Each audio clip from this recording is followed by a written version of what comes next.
কানাডার আলবার্টার কানানাস্কিস চলছে G7 শীর্ষ সম্মেলন, আর সেখানে G7 জোটের নেতারা পূর্ণ সমর্থন জানিয়েছে ইসরায়েলকে এবং ইরানকে দোষারোপ করছে। ইরানের সঙ্গে চলমান সংঘাতে ইসরায়েলের প্রতি সমর্থন জানিয়ে G7 জোটের নেতারা তারা মধ্যপ্রাচ্যে অস্থিতিশীলের উৎস হিসাবে ইরানকে দায়ী করছেন। সোমবার রাতে দেয়া এক যৌথ বিবৃতিতে G7 জোটের নেতারা মধ্যপ্রাচ্যে শান্তি ও স্থিতিশীলতা ফিরিয়ে আনারও আহ্বান জানিয়েছেন। গত শুক্রবার ভোরে ইরানে হামলা চালিয়ে দেশটির বেশ কয়েকজন শীর্ষ সামরিক কর্মকর্তাকে হত্যা করে ইসরায়েল।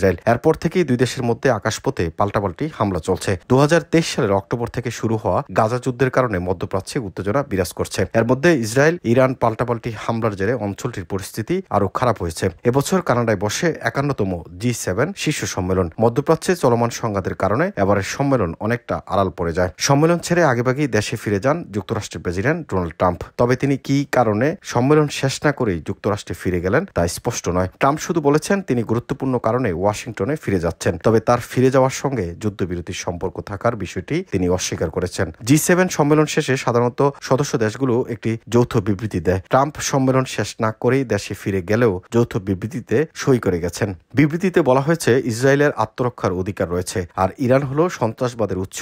ইরানের হাতে পারমাণবিক অস্ত্র থাকা উচিত নয়। মধ্যপ্রাচ্যে সহিংসতা বিস্তার রোধে সংকট নিরসনের আহ্বানও বিবৃতিতে জানানো হয়েছে। ট্রাম্প কানাডা ছেড়ে যাওয়ার সময় সাংবাদিকদের বলছিলেন তার আগেভাগে ফিরে যাওয়ার সুনির্দিষ্ট কারণ আছে। ট্রাম্পের আগেভাগে সম্মেলন ত্যাগের বিষয়ে ফরাসি প্রেসিডেন্ট এমানুয়েল ম্যাক্রো বলেছিলেন ইরান ইসরায়েলের মধ্যে যুদ্ধবিরতির প্রস্তাব নিয়ে যুক্তরাষ্ট্র এখন এমন একটি পর্যায়ে আছে যেখান থেকে আর বিস্তৃত পরিসরে আলোচনা শুরু হতে পারে। যুক্তরাষ্ট্র যদি যুদ্ধবিরতির ব্যবস্থা করতে পারে তবে সেটা খুব ভালো একটি বিষয়। ফ্রান্স তা সমর্থন করবে। পরে ট্রাম্প নিজেই জানান ম্যাক্রোর এমন কথা ঠিক নয়। ম্যাক্রো জানেনই না ট্রাম্প এখন কেন ওয়াশিংটনের পথে, তবে এটা নিশ্চয়ই কোনো যুদ্ধবিরতির কারণে নয়, তবে তার ফেরাটা এর চেয়েও অনেক বড় কোনো কারণের।